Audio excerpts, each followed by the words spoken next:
नमस्कार, आज का एजेंडा में आपका स्वागत है। मैं हूं आपके साथ निधि श्रीवास्तव। सबसे पहले आपको बताते हैं हेडलाइंस। सबका साथ सबका विकास वेबिनार पीएम मोदी ने किया संबोधित। इसके साथ ही चर्चा होगी संसद के बजट सत्र के दूसरे चरण के शुरुआत से। और इसके साथ ही आपको बताएंगे भारत की जीत पर देश भर में शानदार सेलिब्रेशन। और इसके बाद बात करेंगे सीएम की मां पर अभद्र टिप्पणी, मौलाना के खिलाफ एफआईआर दर्ज। और साथ ही बात करेंगे खामेनेई के बेटे मुस्तफा बने ईरान के नए सुप्रीम लीडर। आइए अब खबरों को जानते हैं विस्तार से। सबसे पहले आपको बता दें कि प्रधानमंत्री नरेंद्र मोदी आज 9 मार्च को सबका साथ सबका विकास, लोगों की आकांक्षाओं को पूरा करना विषय पर बजट के बाद वेबिनार को संबोधित करेंगे। साथ ही उन्होंने इसका संबोधित किया है और इस वेबिनार को उन्होंने संबोधित किया है और साथ ही ये कार्यक्रम वीडियो कॉन्फ्रेंसिंग के माध्यम से आयोजित किया गया। वेबिनार में केंद्रीय बजट में उजागर किए गए प्रमुख क्षेत्रों पर ध्यान केंद्रित होगा और आपको बता दें कि सरकारी नीतियों को प्रभावी ढंग से लागू करने के तरीकों पर भी चर्चा की गई। इस आयोजन के दौरान कई सत्र भी आयोजित किए जाएंगे, जिनमें शिक्षा और कौशल विकास जैसे क्षेत्रों को भी शामिल किया जाएगा। चर्चाओं के दौरान प्रतिभागी शिक्षा और रोजगार के बीच संबंध को मजबूत करने के लिए डिजाइन की गई पहलों का भी पता लगाएंगे। एनिमेशन, विजुअल इफेक्ट्स, साथ ही गेमिंग और कॉमिक्स, एवीजीसी के लिए कंटेंट क्रिएटर लैब विकसित करने के लिए पर भी विचार विमर्श किया जाएगा। ये एक ऐसा क्षेत्र है जिसे रोजगार सृजन और नवाचार के लिए एक बढ़ते हुए क्षेत्र के रूप में पहचाना गया है। आपको बता दें कि पीएम मोदी का वेबिनार जो संबोधन, इसमें वेबिनार में कौशल विकास को बढ़ावा देने के उपायों पर भी विचार विमर्श किया जाएगा। सबका साथ सबका विकास, लोगों की आकांक्षाओं को पूरा करना विषय पर आयोजित वेबिनार में कई सत्र होंगे, जिनमें शिक्षा और कौशल विकास, स्वास्थ्य और आयुष, पर्यटन, साथ ही आतिथ्य सत्कार जैसे क्षेत्रों को भी शामिल किया जाएगा। सबका साथ सबका विकास वेबिनार किन मुद्दों पर केंद्रित होगा, ये भी हम आपको बता दें कि शिक्षा की बात करें, कौशल विकास की बात करें, स्वास्थ्य की बात करें, आयुष, पर्यटन या आतिथ्य सत्कार की बात करें, इन सब पर केंद्रित रहेगा। सरकार के अनुसार बजट के बाद आयोजित होने वाले वेबिनार का उद्देश्य सरकार, उद्योग और विभिन्न क्षेत्रों के प्रतिनिधियों को एक साथ लाना है, ताकि केंद्रीय बजट में की गई घोषणाओं को लागू करने के व्यवहारिक तरीकों पर चर्चा की जा सके। बता दें कि इन चर्चाओं में से ऐसे व्यवहारिक सुझाव मिलने की उम्मीद है जो देश भर में समावेशी विकास को गति देने में मदद कर सकते हैं। वेबिनार का क्या उद्देश्य है, इसके बारे में हम आपको बता दें कि सरकार, उद्योग और विभिन्न क्षेत्रों के प्रतिनिधियों को एक साथ लाना चाहती है और इसके साथ ही बता दें कि बजट में कई घोषणाओं को भी लागू करने के व्यवहारिक तरीकों पर चर्चा की जाएगी और चर्चाओं में समावेशी विकास को गति देने वाले सुझावों के मिलने की उम्मीद भी जताई जा रही है और सरकार, उद्योग और विभिन्न क्षेत्रों के प्रतिनिधियों को एक साथ लाना चाहती है।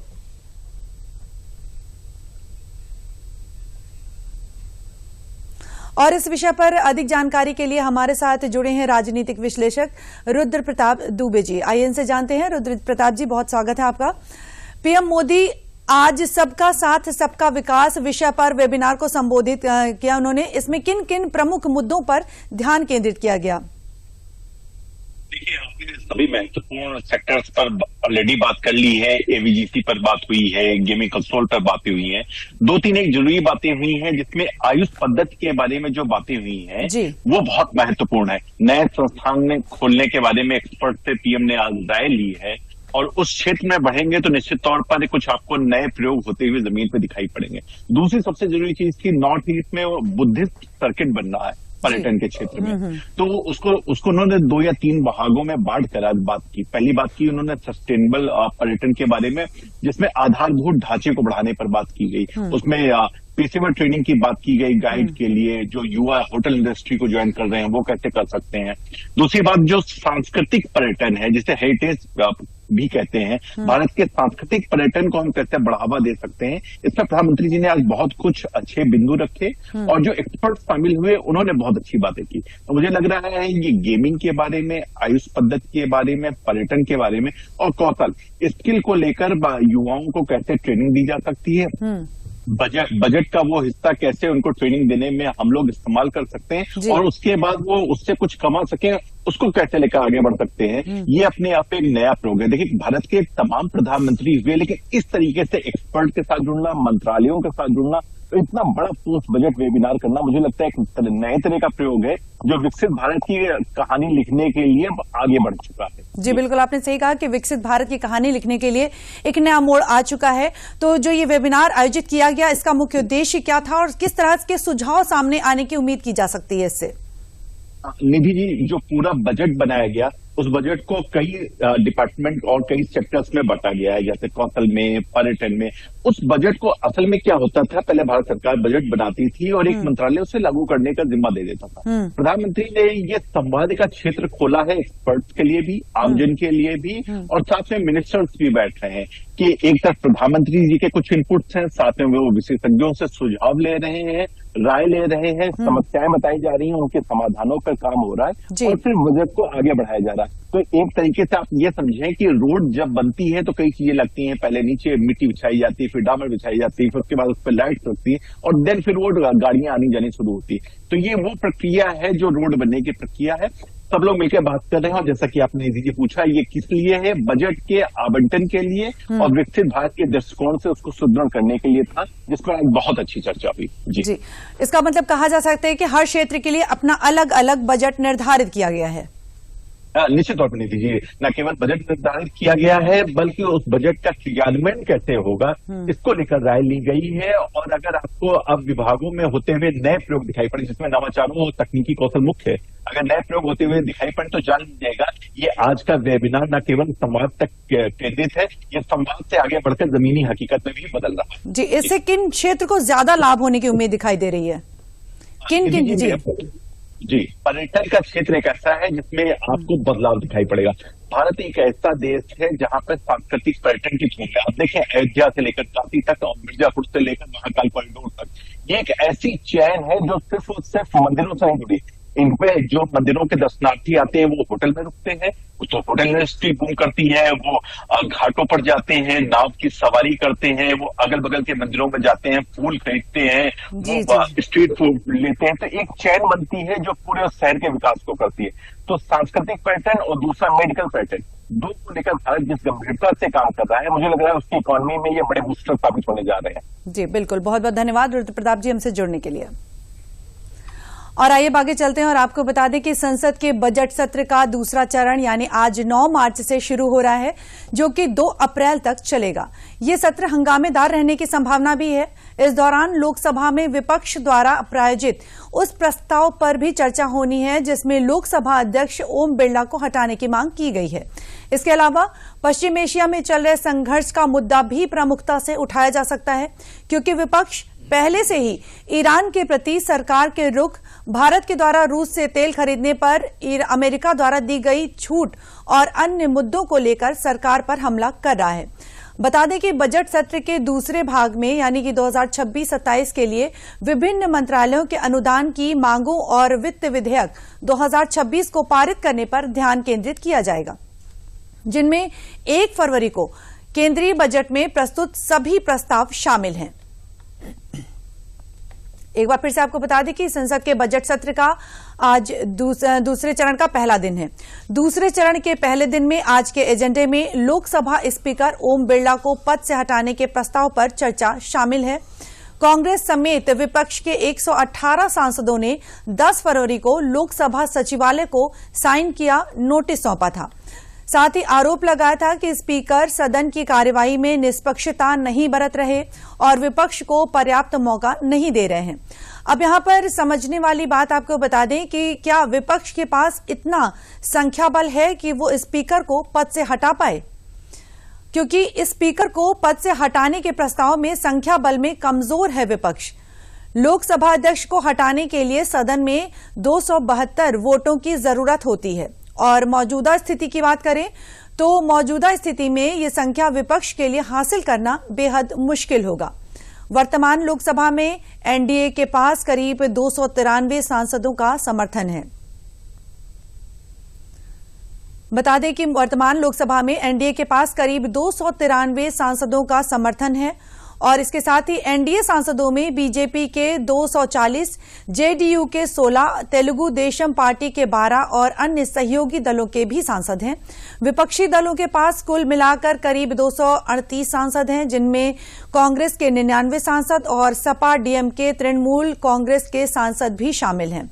ऐसे में अगर अविश्वास प्रस्ताव पर मतदान होता है तो विपक्ष के लिए इसे पारित करना कठिन माना जा रहा है। इसके अलावा आज बजट सत्र के दूसरे चरण के पहले दिन ही विदेश मंत्री डॉक्टर एस जयशंकर लोकसभा में पश्चिम एशिया के हालात पर बोलेंगे। आपको बता दें कि पश्चिम एशिया की स्थिति पर आज बयान देंगे विदेश मंत्री एस जयशंकर। और जयशंकर अमेरिका, इजराइल और ईरान के बीच जारी जंग पर भारत के रुख को लेकर करेंगे बात। विपक्ष ने सदन में पश्चिम एशिया की स्थिति पर चर्चा की मांग की है। रविवार शाम 9 मार्च को संशोधित कार्यसूची के मुताबिक पश्चिम एशिया पर होगी चर्चा। विपक्ष ने सदन में पश्चिम एशिया की स्थिति पर चर्चा की मांग की है। इसके साथ ही आपको यह भी बता दें कि रविवार शाम 9 मार्च की संशोधित कार्यसूची के मुताबिक जयशंकर पश्चिम एशिया की स्थिति पर बयान देने वाले हैं और लोकसभा में करीब 12 बजे बयान देंगे विदेश मंत्री। राज्यसभा में भी आज बयान देने की संभावना जताई जा रही है।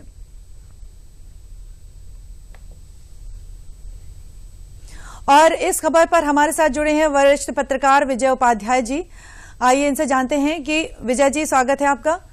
संसद के दूसरे बजट सत्र का पहला दिन है आज के सत्र में कौन कौन से प्रस्ताव जो हैं वो शामिल होने वाले हैं? विजय जी देखिए, सबसे ज्यादा महत्वपूर्ण तो यही है जो लोकसभा अध्यक्ष का जो अविश्वास प्रस्ताव है जी। इसको लेके अपोजिशन हंगामा भी कर सकता है, इंटरप्ट करेगा। फिर पश्चिम एशिया का जो मुद्दा है वो गरमाने की कोशिश करेगा। तो विपक्ष की पूरी कोशिश होगी कि सरकार के कामकाज में व्यवधान डाले और अपने मुद्दों को ज्यादा चर्चा में ले आए, उसी पे बात करे। उसके लिए हंगामा भी हो सकता है। तो चूंकि सदन जिस दौर में चल रहा है, पूरी जियोपॉलिटिक्स इस समय पश्चिम एशिया पे सबकी निगाहें हैं, ईरान और अमेरिका का वार जो चल रहा है, तो मुझे लगता है कि सरकार जो अपने विधायी कार्य करना चाहती है उस पर चर्चाएं शायद हो न पाए उस तरीके से। और अगर अविश्वास प्रस्ताव पे मतदान होता है तो विपक्ष का अविश्वास प्रस्ताव नाकाम होना तय है, क्योंकि उनके पास नंबर नहीं है। दूसरा, इसमें कोई गंभीर बात ऐसी नहीं है। जो आरोप उन्होंने लगाए हैं वो जस्ट एक पॉलिटिकल आरोप हैं, राजनीतिक आरोप हैं, और उन राजनीतिक आरोपों के आधार पर लोकसभा अध्यक्ष की अध्यक्षता जाना बड़ा मुश्किल है। और ऐसा हमारे यहाँ परंपरा में भी ऐसा नहीं हुआ है। तो मैं ऐसा समझता हूं कि पूरा अट्रैक्शन विपक्ष अपनी तरफ रखने की कोशिश करेगा। सरकार के विधायी कार्यों को वो बाधा डालेगा, शोर शराबा होगा और सबसे ज्यादा वो उठाएगा पश्चिम एशिया के मुद्दे। जी, जैसा कि आप विधायी कार्य की बात कर रहे हैं, तो इस सत्र में कौन कौन से विधायी कार्य होने की संभावना है? नहीं, देखिए बजट सत्र है तो बजट से जुड़े हुए कई प्रस्ताव सरकार को रखने होते हैं। वो सारे प्रस्ताव तो मुझे इस समय याद नहीं है, लेकिन जितने भी प्रस्ताव उन्होंने तैयार किए होंगे उस पे सदन में उनको पारित करना होता है और वो प्रस्ताव पारित हो जाएंगे तो सरकार के लिए सहूलियत होती है। लेकिन ऐसा भी हो सकता है कि जब हंगामा हो रहा हो तो उस समय सरकार चूंकि बहुमत में है तो वो शोर शराबे के बीच में अपने विधेयकों को पारित करा दे। जी, जिस तरह से विपक्ष का ये मुद्दा भी है कि वो लोकसभा स्पीकर को हटाने पर भी अड़े हुए हैं, तो किस तरह उनके पास संख्या बल तो है नहीं, तो किस तरह से वो इस मुद्दे को उठाएंगे? नहीं, वो मुद्दे को उठाएंगे, वो शोर शराबा करेंगे। मुझे लगता है कि कोशिश तो होगी मतदान हो जाए ताकि विपक्ष की ताकत का अंदाजा हो जाए। हो सकता है जो अभी हम लोग 229 का अंदाजा लगा रहे हैं उससे भी कम विपक्ष के लोग आए, क्योंकि साइन तो 112, 118 लोगों ने ही किए हैं। तो अगर ऐसा होता है तो विपक्ष को राजनीतिक रूप से नुकसान होगा। और सरकार का फ्लोर मैनेजमेंट हमेशा, चाहे आप धारा 370 के मामले से लेकर आज तक देखिए, तो उनका हमेशा पार्लियामेंट में फ्लोर मैनेजमेंट बहुत अच्छा रहा है और सरकार उसके लिए हर तरीके की कोशिश करती है। इस बार भी वो निश्चित ये अगर मतदान की नौबत आती है तो सत्ता पक्ष की कोशिश होगी कि विपक्ष की संख्या को कम से कम नंबर उनको मिले। जी, बहुत बहुत धन्यवाद विजय जी हमसे जुड़ने के लिए। और आइए आज का एजेंडा में खबर क्रिकेट से आपको बता दें कि टीम इंडिया ने अहमदाबाद में खेले T20 वर्ल्ड कप के फाइनल में न्यूजीलैंड को 96 रन के बड़े अंतर से हराकर तीसरी बार T20 वर्ल्ड कप का खिताब अपने नाम कर लिया है। टीम इंडिया ने पहले बल्लेबाजी की और अभिषेक शर्मा के तूफानी 52 रन, संजू सैमसन के धुआंधार 89 और ईशान किशन के ताबड़तोड़ 54 रन के दम पर 20 ओवर में 255 रन बनाए 5 विकेट गंवाकर। इसके जवाब में न्यूजीलैंड की टीम 159 रन पर ढेर हो गई। फाइनल के मैन ऑफ द मैच रहे जसप्रीत बुमराह, जिन्होंने 4 ओवर में महज 15 रन देकर 4 विकेट लिए। टीम इंडिया दुनिया की पहली टीम है जिसने लगातार 2 बार T20 वर्ल्ड कप जीता है। इसके साथ ही टीम इंडिया ने इतिहास भी रचा है, क्योंकि पहली वो टीम है जिसने अपने घरेलू मैदान पर T20 वर्ल्ड कप का खिताब जीता।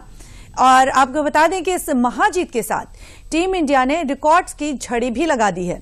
सेमीफाइनल और फाइनल में शानदार पारी खेलने वाले संजू सैमसन को मैन ऑफ द टूर्नामेंट चुना गया है। टीम इंडिया ने एक बार फिर इतिहास रच दिया। लगातार 2 बार T20 वर्ल्ड कप जीतने वाली दुनिया की पहली टीम बन गई है टीम इंडिया। कप्तान सूर्य कुमार यादव की अगुवाई में टीम इंडिया ने तीसरी बार T20 वर्ल्ड कप का खिताब अपने नाम किया। बता दें कि खास बात यह रही है कि भारत ने लगातार दूसरी बार ये ट्रॉफी जीती और पहली बार अपने ही घर में विश्व चैंपियन बना। इस बड़ी जीत के साथ टीम इंडिया को न सिर्फ ट्रॉफी मिली बल्कि मोटी प्राइज मनी भी हासिल हुई है। आईसीसी ने इस टूर्नामेंट के लिए कुल $13.5 मिलियन यानी करीब 120 करोड़ रुपए का जो रिकॉर्ड प्राइज पूल है वो तय किया था, जो पिछले संस्करण से लगभग 20% ज्यादा है। अब जानते हैं कि टीम इंडिया को वर्ल्ड चैंपियन मिलने पर कितने पैसे मिले हैं। आपको बता दें कि T20 वर्ल्ड कप 2026 जीतने के बाद भारतीय टीम को $3 मिलियन यानी करीब 27.5 करोड़ रुपए की इनामी धनराशि मिली है। फाइनल में हारने के बावजूद न्यूजीलैंड को भी अच्छी खासी प्राइज मनी मिली है। रनर अप टीम की बात करें तो न्यूजीलैंड को $1.6 मिलियन यानी करीब 14.7 करोड़ रुपए दिए गए हैं। और इस टूर्नामेंट में सेमीफाइनल तक पहुंचने वाली इंग्लैंड और साउथ अफ्रीका को भी बड़ी रकम मिली है। दोनों टीमों को $7.9 लाख यानी करीब 7.24 करोड़ रुपए की प्राइज मनी दी गई है। आपको बता दें कि T20 वर्ल्ड चैंपियन के बारे में हम आपको जानकारी दे रहे थे कि टीम इंडिया ने T20 वर्ल्ड का खिताब जो है वो अपने नाम किया, जिससे कि पूरे देश में जश्न का माहौल है। खास तस्वीरें हम आपको दिखाते हैं कि टीम इंडिया ने जीत के बाद आज तड़के वर्ल्ड कप ट्रॉफी के साथ अहमदाबाद के हनुमान मंदिर में दर्शन भी किए हैं। होटल पहुंची टीम इंडिया के भव्य स्वागत की तस्वीरें आप देख रहे हैं, किस तरह से लोगों में जश्न का माहौल है, लोग झूमते हुए नजर आ रहे हैं। और ये भी हम आपको बता दें कि टीम इंडिया अहमदाबाद के मैदान में इतिहास रचकर आधी रात के बाद मैदान से निकली थी। वर्ल्ड कप जीत के बाद पूरे देश के कुछ चुनिंदा जश्न की तस्वीरें हम आपको दिखा रहे हैं स्क्रीन पर। मध्य प्रदेश के इंदौर की बात आप देख सकते हैं कि जबरदस्त जश्न का माहौल बना हुआ है, फैंस ने किस तरह से जश्न मनाया है। तो वहीं आंध्र प्रदेश की कुछ तस्वीरें आप देख लीजिए कि विजयवाड़ा में पूरी रात टीम इंडिया की जीत का जश्न किस तरह से फैंस मना रहे हैं। छत्तीसगढ़ की बात करें तो रायपुर में आतिशबाजी से पूरा आसमान जो है वो रोशन हो गया है। तो इन तस्वीरों में आप देख सकते हैं कि किस तरह से लोगों में और फैंस में टीम इंडिया को लेकर खुशी का जो जश्न है वो दिख रहा है।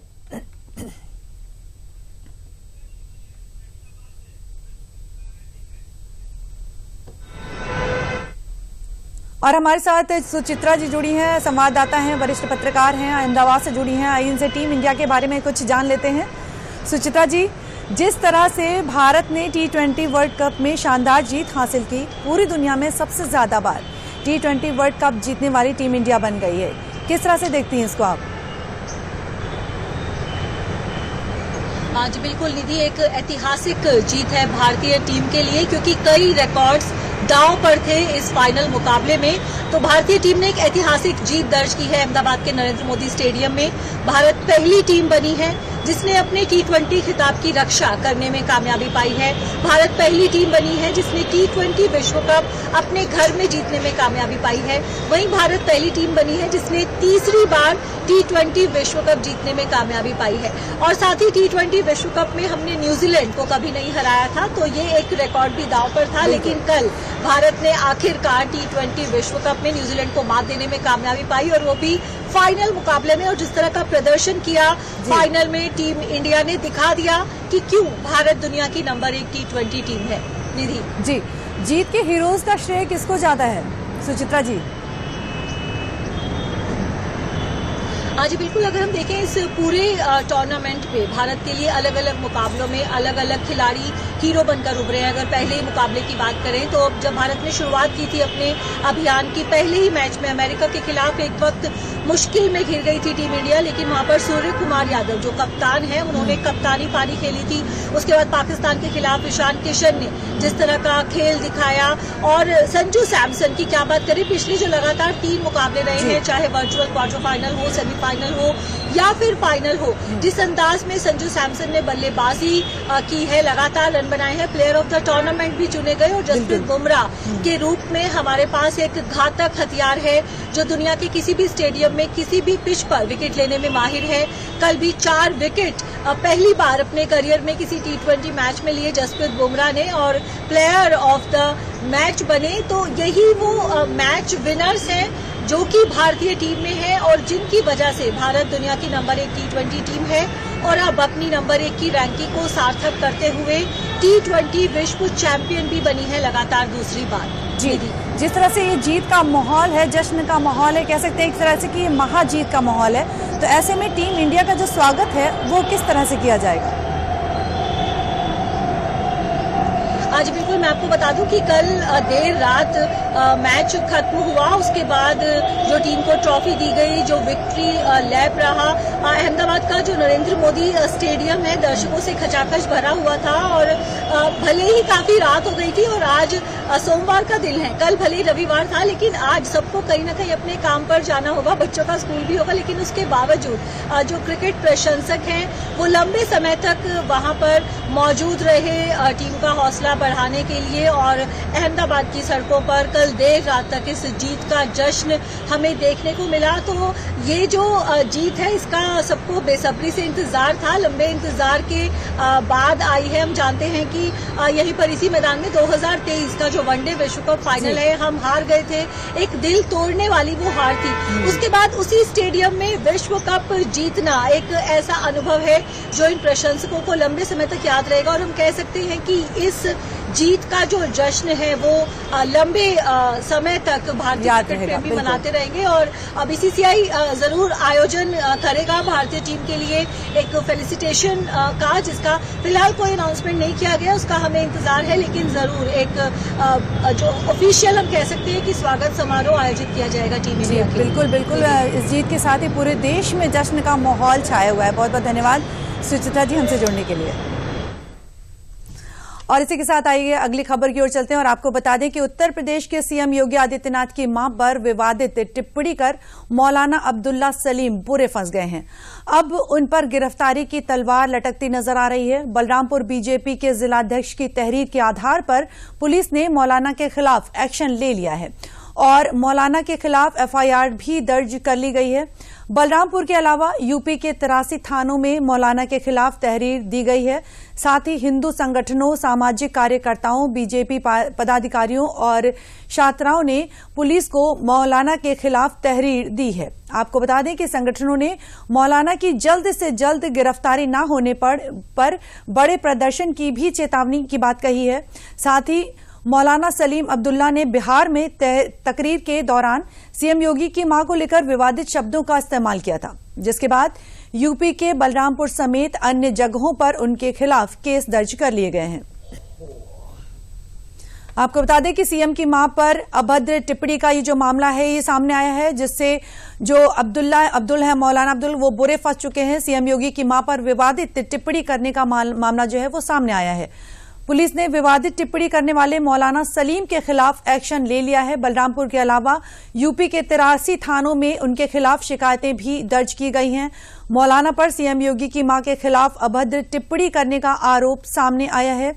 सोशल मीडिया पर वीडियो वायरल होने के बाद मुद्दा तेजी से उठ गया है और आपको ये भी बता दें कि मौलाना के खिलाफ कार्रवाई की मांग ने भी तूल पकड़ लिया है। सीएम की मां पर अभद्र टिप्पणी की गई है और मौलाना अब्दुल्ला सलीम बिहार, बंगाल और यूपी के बड़े मुस्लिम धर्मगुरुओं में शामिल हैं।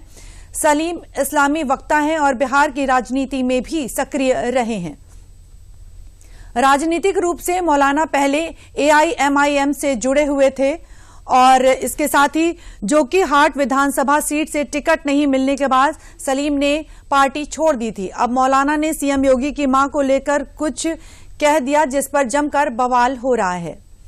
मौलाना अब्दुल्ला सलीम बिहार, बंगाल, यूपी के बड़े मुस्लिम धर्म गुरुओं में शामिल हैं। इसके साथ ही ये भी बता दी,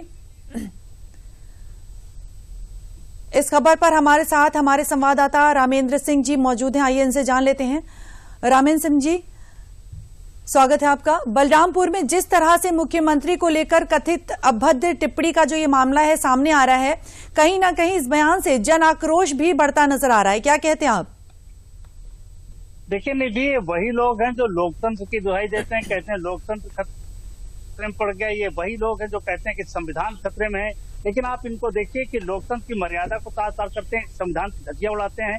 और आप जब किसी धर्म के लोग अनुयायियों के बीच तकरीर दे रहे हो तो किसी को माँ की गाली देने का औचित्य क्या है? दूसरा, अगर आप भारत में रह रहे हो तो भारत के जो मूल भावना है उसको स्वीकारना पड़ेगा, भारत का जो कल्चर है उसको स्वीकार करना पड़ेगा। हर भारतीय गाय को माँ मानता है और उसकी पूजा करता है, सेवा करता है। आप उसको गाली दोगे, आप उससे जोड़ के योगी आदित्यनाथ मुख्यमंत्री की माँ को गाली दोगे, तो ये शायद ही स्वीकार हो किसी समाज में।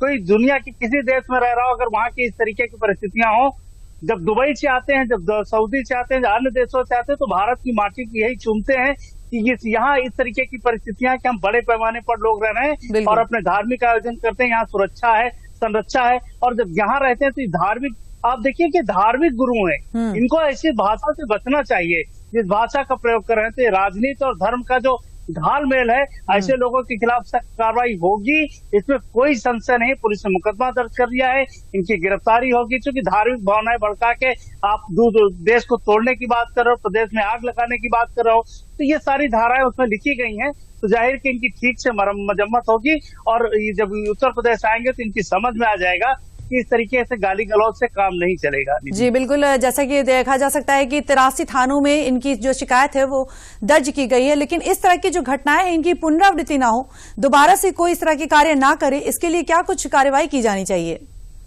दीदी, बरेली के जो मौलाना आज जेल में है वो भी इसी तरह करते थे। आप उनकी भड़काऊ बयान सुनिए, उनके खिलाफ 10 मुकदमे थे और किसी सरकार ने उसमें हाथ नहीं डाला, तो उसके कारण वो चरम पर थे और जो भी इच्छा होती थी वो कहते थे। इसी तरह की ये मौलाना है, जब कानून का, संविधान का फंदा इनके पास गले में पड़ेगा तो इनकी समझ आएगा कि भारतीय संविधान में क्या ताकत है और लोकतंत्र की एक सीमा है, एक मर्यादा है, उसको जब आप तोड़ेंगे तो उसका दंड भी आपको भोगना पड़ेगा। निधि, बिल्कुल बिल्कुल, आपने सही कहा कि अगर मर्यादा को भंग करेंगे तो दंड जरूर मिलेगा। बहुत बहुत धन्यवाद रामेन जी जुड़ने के लिए। Thank you. और आइए अब आपको अगली खबर की ओर ले चलते हो। आपको बता दें कि मिडिल ईस्ट में जारी संघर्ष का आज 10वां दिन है। 28 मार्च को तेहरान में हुए भीषण हमलों में ईरान के सुप्रीम लीडर का निधन होने के बाद से अमेरिका, इजराइल और ईरान के बीच जो जंग है वो तेज हो गई है। मिडिल ईस्ट में जारी जंग के बीच अब तक 1700 से ज्यादा लोग मारे जा चुके हैं, जबकि हजारों लोग जो हैं वो घायल हैं। ईरान और इजराइल लगातार एक दूसरे के सैन्य ठिकानों के साथ नागरिकों की आबादी वाले इलाकों को भी निशाना बना रहे हैं। इस बीच कल रविवार की बात करें तो ईरान के दिवंगत supreme leader Ayatollah Ali Khamenei के बेटे मुज्तबा खामेनेई को ईरान का नया सुप्रीम लीडर चुन लिया गया है। इस फैसले की जानकारी ईरानी सरकारी टीवी ने सोमवार तड़के दी है। ये ऐतिहासिक निर्णय ऐसे समय में आया है जब 28 फरवरी को उनके पिता की यूएस इजराइल हमले में मौत हो गई थी और क्षेत्र में जारी जो संघर्ष है उसने अब नया मोड़ ले लिया है। आपको बता दें कि खामेनेई के बेटे मुज्तबा बने ईरान के नए सुप्रीम लीडर। खामेनेई के बेटे मुज्तबा खामेनेई को ईरान का नया सुप्रीम लीडर चुन लिया गया है। ईरान की असेंबली ऑफ एक्सपर्ट ने मुज्तबा को नया लीडर नियुक्त किया है। मिडिल ईस्ट में जारी जंग के बीच अब तक 1700 से ज्यादा लोग मारे जा चुके हैं। और इसी खबर के साथ ही आज का एजेंडा में फिलहाल के लिए इतना ही। दीजिए इजाजत, नमस्कार।